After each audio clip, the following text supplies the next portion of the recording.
The Moon Jae-in administration's two-day finance strategy meeting has come to a close. They had to cover a list of policy priorities mainly on improving the quality of life for the Korean people.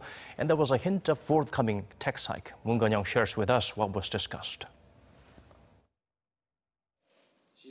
Jobs, jobs, and some more jobs. It's all about employment.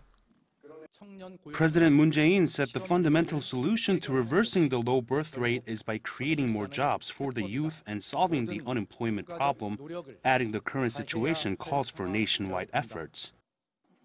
During the second and final day of the Moon Jae-in administration's finance strategy meeting Friday, the president and over 200 budget officials from all levels of the government, cabinet members, presidential aides, and members of the ruling Democratic Party put their heads together to set the direction for how the government will finance policies in the areas of technology development, job creation, and the looming threat of demographic cliff for the next 5 years.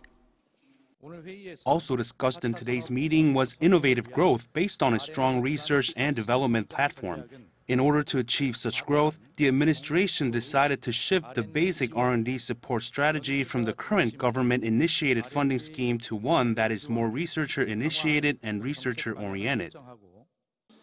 On top of doubling its investment in funding scientific research and development from the current 1.26 trillion won, roughly $1.1 billion to $2.2 billion by year 2022, the Moon government will try to nurture R&D projects that lead to more jobs.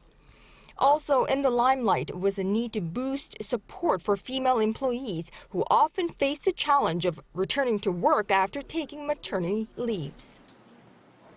Now, this concludes the two-day finance strategy meeting, which set the tone for this administration's policy priorities, obviously heavy on improving the lives of the average Koreans. Of course, that comes with a cost. And on the possibility of a tax hike, President Moon reassured that a change in the tax scheme will only be limited to the super high income earners and conglomerates.